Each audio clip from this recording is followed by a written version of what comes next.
This episode contains adult themes and is not appropriate for all audiences. Listener discretion is advised.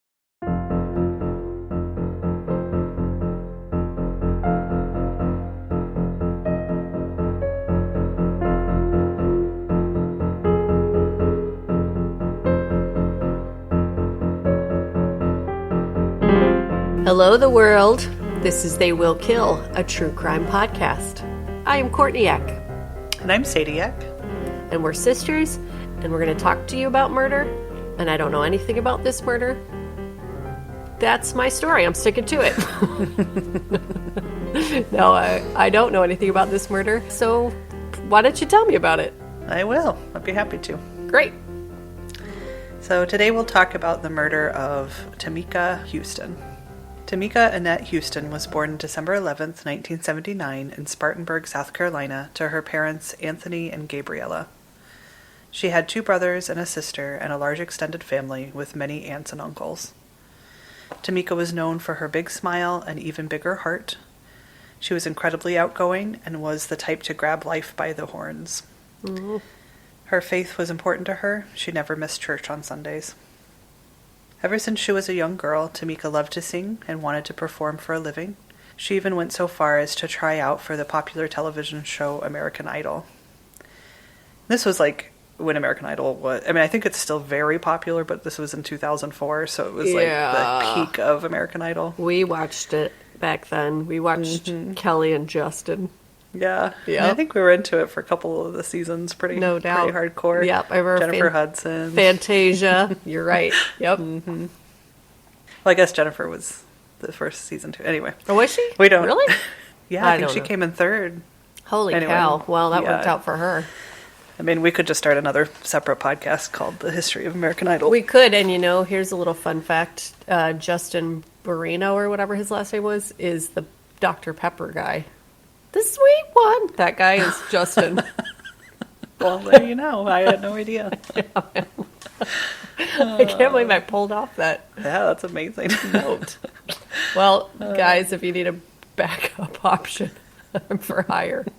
Sorry, this is not about that. Dr. Tamika. Pepper. Yeah, it's about sweet Tamika. Yeah. After realizing how tough it would be to make it big in the music industry, she decided to go to school and become a nurse.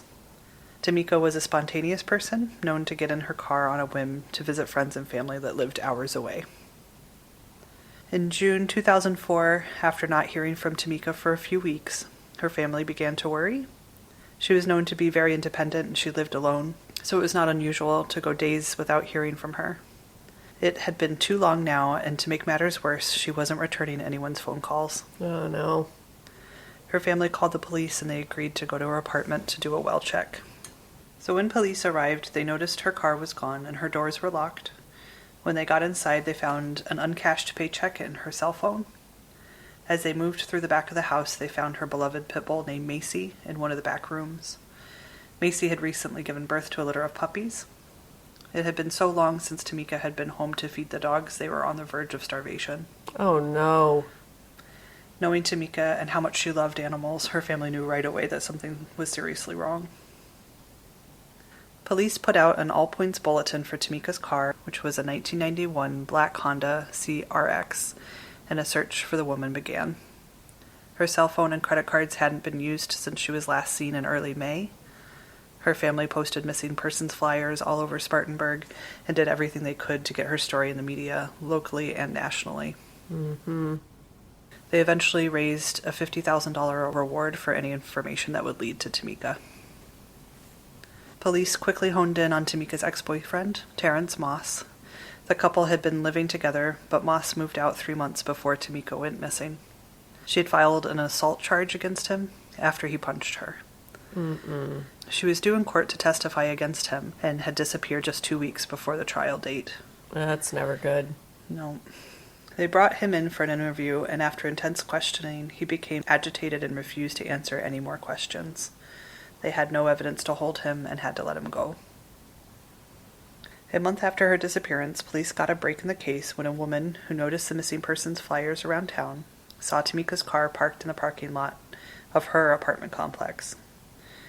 Of this lady's Of the apartment woman's. complex. Got it, not Tamika's. Right. It was located only 4 miles from Tamika's house. When they searched the vehicle, police found a partial fingerprint and a set of keys on the floor of the passenger seat of the car. The fingerprint didn't match anyone known to Tamika, and there wasn't a hit in the fingerprint database. Mm-hmm. The keys didn't work in Tamika's car or in her apartment. It was clear they didn't belong to her. Police were hoping if they could find out who owned the keys, the owner might lead them to Tamika. Right. Upon closer examination, one of the keys was stamped with unique letters and numbers. After talking to locksmiths in the area, police were able to link the key to an apartment complex in Spartanburg. Really? You can do that? Whoa. Yeah, I've seen it before. There's a forensics files on this case. They show the key, but I think a lot of times apartment complexes will stamp their keys with letters and numbers. So Good to know. I have about 4 billion keys that I don't know what they go to. Right. Somebody can help me figure it out. Yep. Like, I know this is important, but I don't know what for. They brought the key to the apartment complex and tried to unlock every door. They were about to give up when it finally opened a door to an empty basement storage area that had been abandoned because of flooding. No. They searched the room for any evidence that would lead them to Tamika or show signs of foul play, but found nothing. Really? Yeah. When talking to the apartment manager, detectives learned that when a tenant is evicted, it's not unusual for them to remove the doorknob from the apartment door so the evicted tenant can't get back into the apartment. Right. That makes sense. It's possible that the doorknob had been removed from an apartment door and then switched with the knob on the storage room. Does that make sense? Yes. So they took the knob off of the apartment door, Yep. put it on the storage door, put the knob that was on the storage door onto the apartment. Look, you don't want to waste a perfectly good knob. I get Right. it. Yeah. Yep. So police got a list of all the tenants who had been evicted in the months prior to Tamika's disappearance and show the names to her family and friends to see if any of them look familiar. Mm-hmm. One of her friends takes a look and remembers Tamika mentioning to her, right before she disappeared, that she had just started seeing a man named Chris. Unfortunately, Tamika had never told her his last name. There was one man named Christopher Hampton on the list. He had been evicted from his apartment 1 month after Tamika went missing.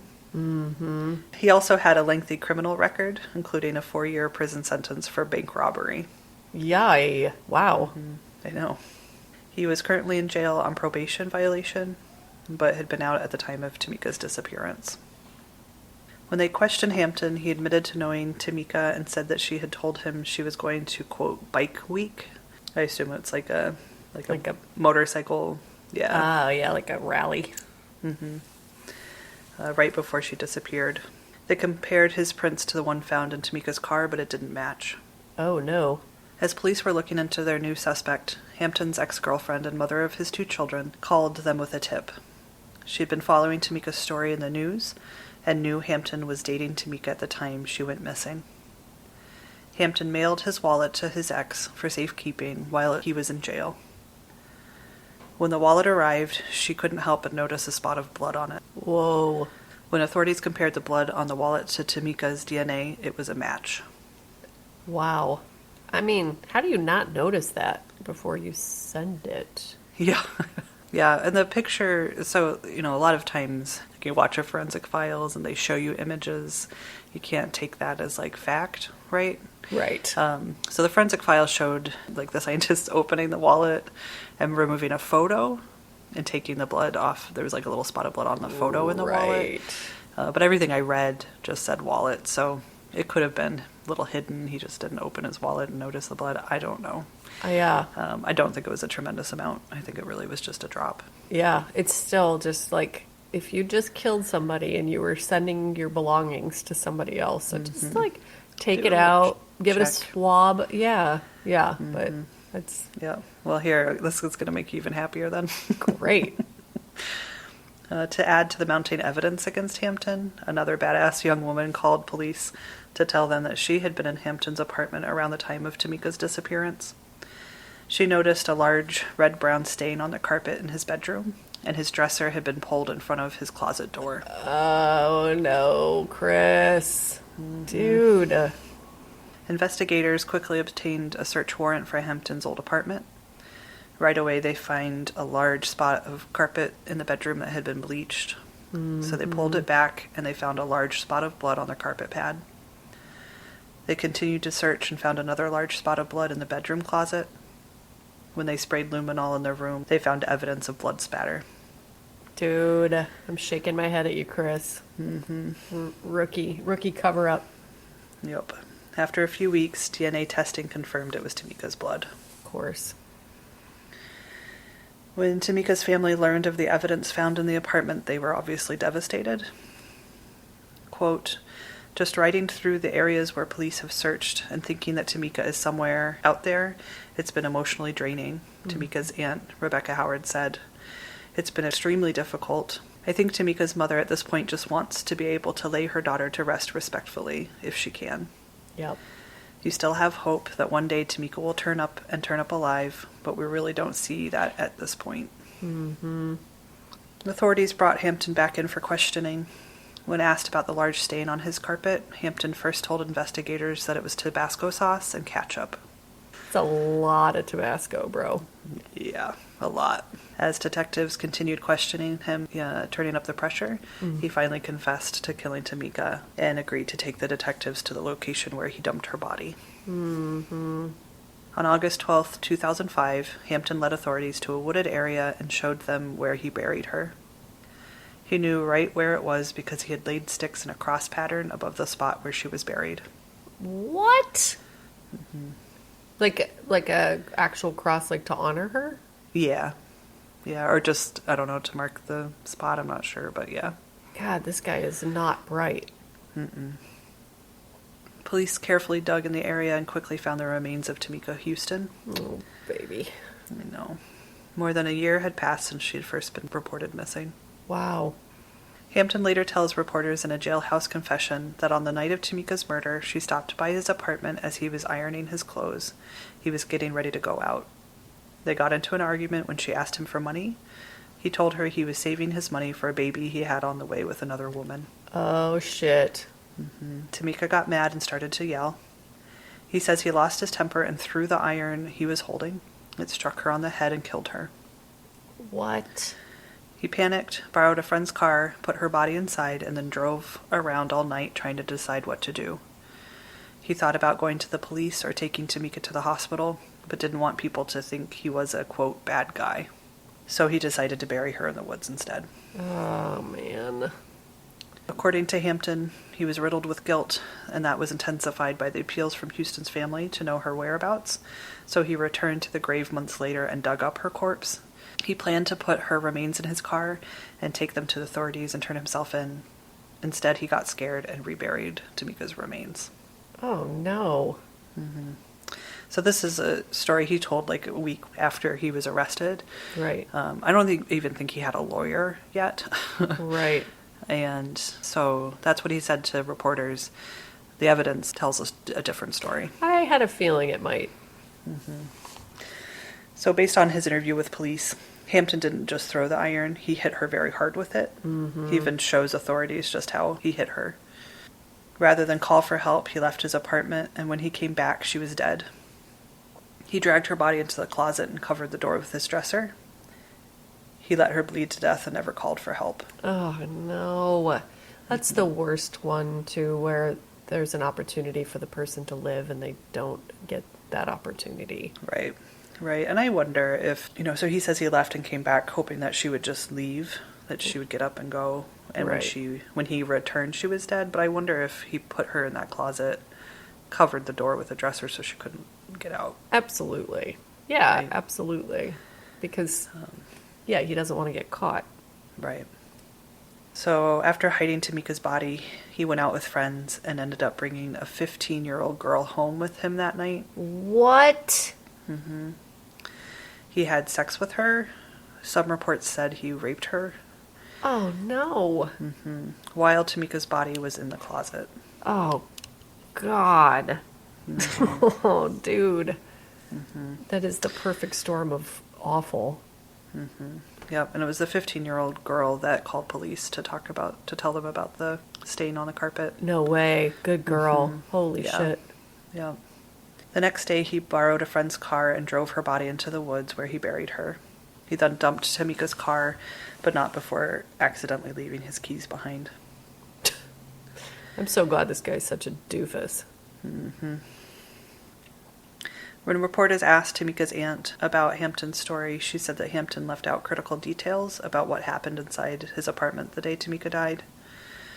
She also said that he lied about the reason why he dug up her body later. Quote, "No, he dug Tamika up. He says he took her skull and then dumped it in a dumpster and will probably never recover all of her remains because of that," Oh, she said. no. Why would he do that? She continues that it's clear he was trying to cover up her cause of death and identity. Right, of course, because he hit her in the head with the iron. Yeah, and when I was looking into the story, it was hard to find multiple sources backing up these claims, so I'd find a little blip here. Mm-hmm. So this was the only place from Tamika's aunt that talked about her head being missing, right, her skull, and it wasn't reported widely, but I think the family was trying to keep it quiet in order to protect her privacy. And then when Hampton came out with his "woe is me" jailhouse confession, right, it made Tamika's aunt mad enough that she was like, no, this is actually what happened. So I would believe it, that probably they weren't able to recover her skull with the remains. Right. So. Ugh, that's so really devastating. Awful. It's so awful. Yeah. So Christopher Hampton initially pled not guilty to murder charges, but just minutes before his 2006 trial was to begin, he changed his mind and pled guilty. Wow. Good. Mm-hmm. Yep. He received a life sentence without the possibility of parole. Good. Yeah. In a strange turn of events, on January 9th, 2017, Tamika's father, Anthony, and stepmother, Joanne, were found in their home, both suffering from gunshot wounds. No way. Mm-hmm. Anthony was dead. Joanne died on the way to the hospital. It was a murder-suicide. Anthony shot Joanne and then killed himself. What? Mm-hmm. You have got to be kidding me. I know, it's so sad. Oh my It's God. So sad. A friend of Anthony said, quote, "I was with him that whole time," and he's talking about when Tamika was missing. Yeah. "We went all over the place. After that, when he found his daughter, he started deteriorating," he said. Mm-hmm. "He didn't do well after that. There was a vacancy left there." The friend said he didn't notice any problems in the Hustons' marriage. Quote, "They were a loving couple with big, beautiful smiles on their faces. That's what I remember, and that's what I'm always going to remember with my good friend," he said. "You don't know the issues the person next door to you is having. You don't know what someone is battling over years or months or weeks." Yeah, that's the truth. And yeah. I think I've said this before, but one of the scariest things for me about murder is the ripple effect, like how many lives it ruins. And Big time. that's such a good example of that. I'm sure that's the case, that this guy just couldn't take it. Absolutely. Who knows what else happened to him in his life, but you lose your daughter in such an awful way, and then you create something else awful, which creates something else awful. It's so sad. That's so sad. And I looked and I tried to find more information. There wasn't a lot out there about it. I did find both of their Facebook pages, which was just so sad. Yeah, and I bet. You could tell there was a lot of just really sweet posts back and forth about, it's, Anthony's birthday and Right. pretty close up to the time they were killed. But yeah, it's a total reminder of just how widespread The damages. Mm-hmm. Yeah. Well, why kill her? That's crazy. I don't know. Unless they had an agreement. But yeah, that seems really brutal. Yeah. Really And extreme. Joanne would have been Tamika's stepmom. Tamika's mother lived in Washington, D.C. Right. Not that makes any huge difference, but it wasn't Tamika's biological mother. Right. Yeah. Which is why it seems strange that she would be so of course she's going to be distraught. She loves the girl, I'm sure. Mm-hmm. You love your stepchildren enough, but I don't know. It seems him killing himself makes sense, but him killing her and then killing himself seems a little crazy. I will never know why he did that, but man, no note or anything, obviously. Not that I found, no. I mean, there was just a little bit here in the newspaper, here or there, but no real details. Man. Yep. Despite the overwhelming tragedy Tamika's family faced, they worked incredibly hard to put her story and face out there in the media.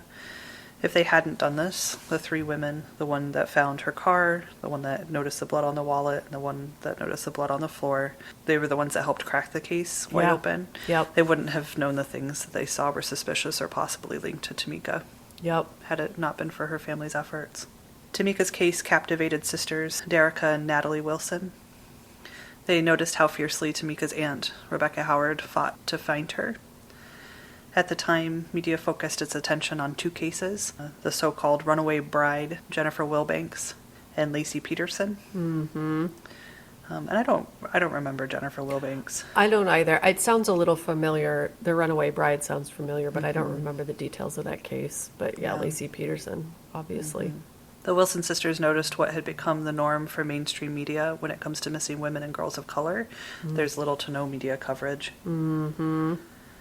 Because of that, in 2008, the sisters started the nonprofit Black and Missing Foundation with a mission to bring awareness to missing persons of color and to provide vital resources and tools to missing persons' families and friends. Holy shit. Right on. In addition, the foundation's goal is to educate the minority community on personal safety. Quote, Derica's hometown is Spartanburg, and we both noticed how Tamika's family struggled to get any media coverage, Natalie Wilson stated. A little while after Tamika went missing, there was Natalie Holloway, and everyone was saying her name. Yep.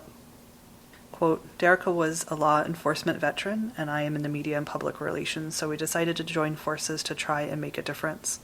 We did some research, and at the time we discovered that 30% of all missing people were individuals of color. Now that number has grown to 40%. Jesus Christ. Because of the efforts of the Wilson sisters over the past 12 years, the Black and Missing Foundation has helped to find or bring closure to more than 300 cases of missing persons of color. Right on. Quote, we find that when people of color, men and women, go missing, automatically it's assumed that there's some criminal activity involved, or they've just run away. Yep. They are stereotyped and not taken seriously, Wilson stated.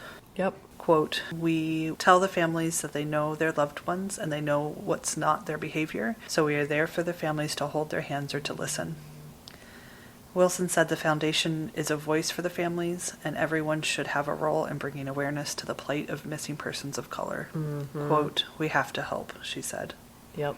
And that's where we leave Good. this terrible story. Well, geez Louise, man. Good for those women. And, like, yeah, it's not a story. It's not my story, you know, it's not my experience, but I'm very sympathetic to it. And again, I've said this a million times, but people shouldn't have to try so fucking hard to get what they deserve, you know? Right. Ooh, it's going to make me cry. They just shouldn't. No. No, they shouldn't. So, of course, it's been at the forefront of everybody's minds with Ahmaud's murder. And I won't dwell. Again, it's not my story. It's not my experience. But I've been thinking a lot about what... fuck, I didn't know I had so much emotion. I mean, I did know, but I didn't know it was going to come up. But, you know, what we can do. And I think there's 3 things that we can do to help that are simple, because I think it gets really overwhelming to know, you know, what's the first step? Like, how do I make this change? And I think the first being, you know, as a white person, to talk to other white people. And I've had more opportunity to do that since we moved back to Indiana from the sweet bosom of Portland, Oregon, where, you know, everybody's on the same page. And then to move back to the Midwest has been... I'm grateful for the experience to be able to have those conversations with people who don't think like I do. And I think that we have to take every opportunity to have those conversations and, like, really meet people where they are, if that makes sense. You know, we need to have strong emotions about these things and strong convictions. And also, you know, when you're at the bar or at your, you know, papa's house and they say something that they shouldn't, you know, that's dangerous or hurtful, have those conversations and, again, meet them where they are so that they can actually hear you and you can actually make some change and change some hearts and minds. I think the second thing to do is to fucking vote, guys. Just please vote. we're seeing so much more of this because we're not safe, or we don't have an administration in place that protects people equally, and that's got to change. And I know that we can change that. There are enough of us that care. There's so many more of us that care, and we can do better. And the third thing would be I started feeling years ago, like, what can I do to help? I have social anxiety. There's so many things that get in my way or cause me to feel paralyzed. And I decided to set up a monthly donation to people who can make a difference, who do have those resources, who are lawyers and can fight that fight. Not that I don't want to, but they can do it so much better than I can. So I did set up monthly donations to organizations that help people who need help. So have conversations, vote. And if you can, not everybody can, but if even $2 a month, that goes a tremendously long way toward making this world a safer and more equitable place for people, because everybody deserves it. And I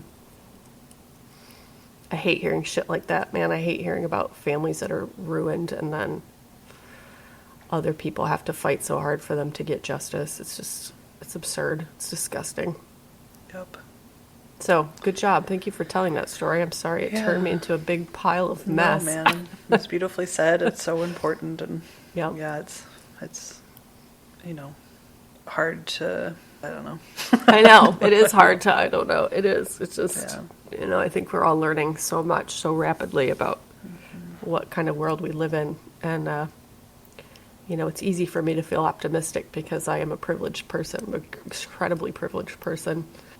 But I do, and part of that comes from living in a conservative place and talking to people and hearing that they're not that far off from where I am. The media, it just serves to divide us, and it serves to squash some stories and elevate others, and that's not fair. And we can demand that not be the case. And it fucking works. Yep, it really does. That meme that keeps going around, the quote that's like, they didn't convict him because they saw the video. They convicted him because we saw the video, and it's really true. They knew exactly what happened, and they didn't do anything about it. And we all saw it, and there was enough outcry to convict him. Yeah, and I think that's our responsibility, Yes. as privileged people, to stand up and say, oh, hell fucking no. Exactly. Yep. Any opportunity you get. When you're at Papa's barbecue and he says the thing, oh, hell fucking no, Papa. Well, thank you for telling that story, and we can do better, and we will do better, and we can get through 2020, man. I think we can. I think we can do a lot of good. I really do. So I know our little neck of the woods here was going through it was like a polar snap thunderstorm or something. Yeah. The weather's been crazy, and murder hornets. Viruses. I'm over it. I'm done. Yep. Well, shit. Well, now the question is, how do you jump from all of that sad, A horrible tragedy. Yeah, to... Well, look, I feel great. I just got a good cry out that I didn't know that I needed, and I'm fine. I'm back. Wait. Shizzle. Well, I do want to start by saying this is very important business. So we've dedicated ourselves to reporting cases that are underreported or less widely spread in the podcast world. And my sister did a very diligent job of looking up Dennis Nilsen's case. And specifically, it was like, oh, it's interesting that Case File hasn't done this one. This is a very Case File case.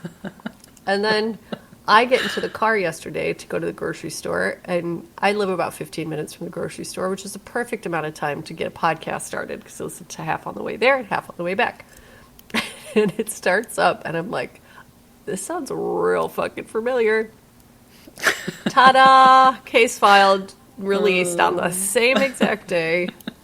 A 3-part episode about Dennis Nilsen. So enjoy, you guys. I think that it's 3 parts, so he's going to go into every single detail that I was just not willing to do. So it's exciting if you want to know more about the case. I, for one, will not be listening because you hate that fuck guy. That guy. Not no, Case we File. Love him. Yeah, Dennis Nilsen. Yeah, he can go fuck himself. I just Yeah, hate that guy so much. Oh boy, yeah. Casefile does such an amazing job Yep. of covering those cases.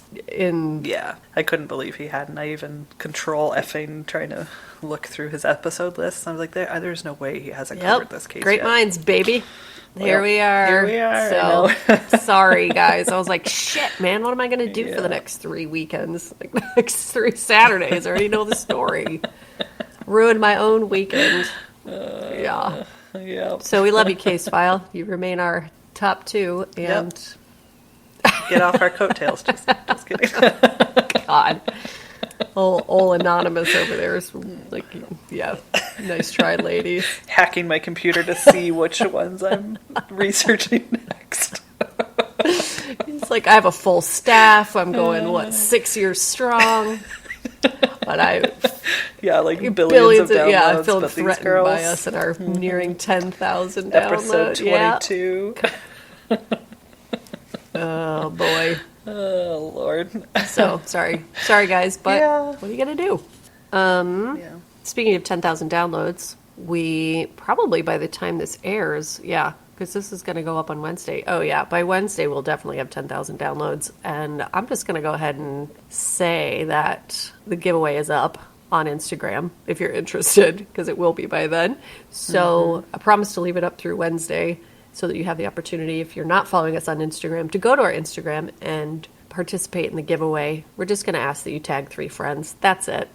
Just tag 3 friends who are interested in true crime, who might be interested in us, and that will enroll you in the giveaway, and it's going to be real good. Lots of art, lots of swag, cool stuff. Who doesn't love mail? Yeah, we'll, I know. Fun mail. Fun mail. And I think we'll draw the name when we record next. Ooh, I think that's a great idea. Yeah, we can do it not live but ish on air. Yeah, so that's how you'll find out. Nice one. Thanks, I'm a genius. Not smart enough to avoid doubling up on case files episodes. So. Hey, I stick to it. We're not suing AJ anymore, so now we can sue Case File guy. Let's start a rivalry with Case File. Taking my story that is not my story at all, that I didn't cover particularly in immense detail or. And anyway, our most beloved podcast. Yeah, my absolute number 1 favorite. Same, love that guy. Yeah. But I'm still gonna sue the shit out of him. What else? Do we want to read reviews? Oh, tonight? yes. So this one is from Seriously? Yup. That's the username. Icing on a cake. Not sure what it is about maternity leave during a global pandemic that just makes me want to listen to stories about murder. Another mom on maternity leave recommended it, so at least I'm in good company. That's adorable. Happy to keep you ladies entertained. No doubt. I love the idea of like maternity ward just tuning in. Yeah, I was thinking about after I had children. I think it was the opposite for me. I think I had to take a break for a little while from the murder. I think. Honestly, I'm surprised you can listen to murder podcasts having kids. Yeah, once my hormones leveled back out, it was fine. Right. But I fully support being there for you ladies having the babies. Heck yeah. I'll be your true crime doula over here. Yep. That's what you're born to do.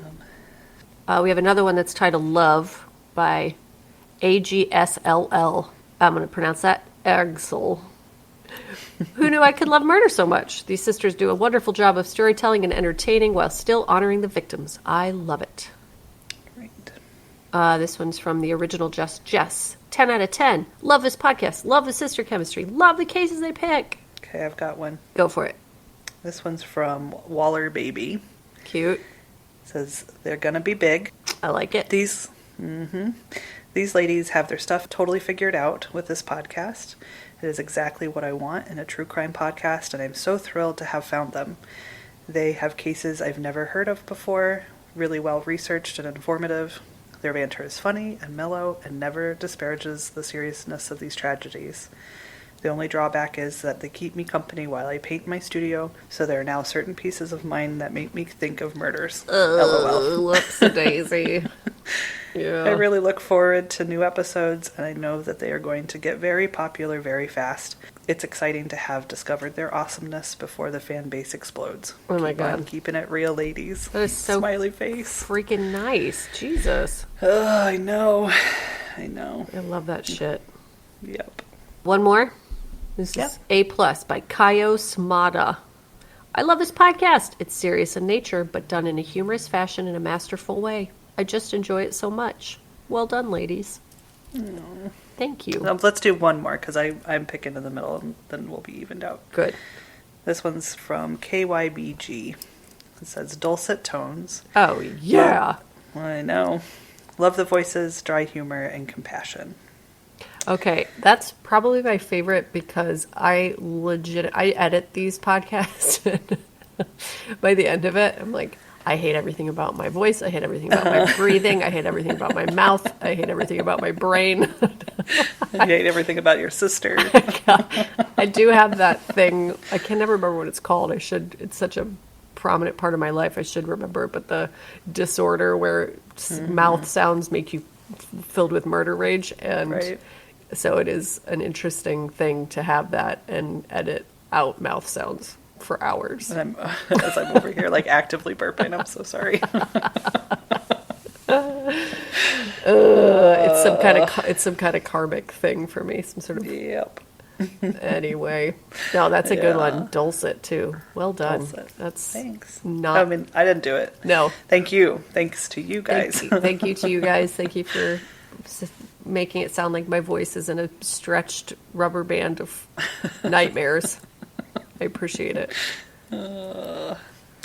Yeah, anything else? Should we let these people go on with their day? Yeah, sorry guys. Thanks for being there for me while I cry about injustice. And thank you, Sadie, for telling that story. I'm sorry to her family, but I love you guys. Yes. And I'm really appreciating you being here every week, twice a Me week. too. So much. Rate, review, subscribe. Yep. Give us some more awesome reviews to cherish and love. Yep, because we do very much cherish and love them. And you can find us on Instagram. Get to Instagram, man. Join the giveaway. It's a party. It's going to be a Yeah. party. Instagram, Facebook, Twitter, at They Will Kill. Our website is theywillkill.com. Email us at theywillkillpodcast@gmail.com. Well, we've been getting a lot of requests for cases lately. A lot of people have been Yeah. emailing us requests for cases, which we love. Yes, we do. Even if we can't cover them for one reason or another, Yep. we love it. We Yes. appreciate it. Keep it coming. Absolutely. If you think of one, think of another. Yep. It really helps. It- I spend a lot of time searching around on the internet, Yep. getting into a story, Yep. and being like, shit, there's not enough information. And Yeah. then moving to the next one. And that's Or, usually- oh my God, this one's going to be too awful. We cannot cover this one. Yeah, there's Yeah. a couple of reasons why we won't do them. One is because one of the big podcasts has already done it, or a couple have done it. The most common one is that there's just not enough information to turn it into a full podcast, even if it's a super fascinating case. And then the third is that it's just like, I can't say that out. I can't ever say those words. I'm not They're going to too ruin awful. somebody's life by telling that story too much. Yeah, that's rare. Like, I'll take on a lot, obviously. War cannibals, for example, but some things are just better left unshared. Yep. Thank you to our dear AJ Bergantz Thank for you our music. so much. And remember, Fucking vote, fucking talk to your folks, your other fellow white folks, and give some money to some people who help other people. It could be anybody that helps other people. Just consider it. It doesn't have to be every month. It could be nope. $5 right now. Just do what you can. We can do it, and if everybody does that, guess what? Good We're things. all better off. Yeah. Yep. Just like the ripple of bad when there's someone who's murdered. Let's do the other kind of ripple. The good one. Fudge ripple. That's my deep. That's gonna turn into a meme. Let's do the other kind of ripple. ... The good one. Oi. It's been a long week. We love you guys. Yep. We love you so much. Thanks for listening. Good Goodbye. fucking bye. Goodbye.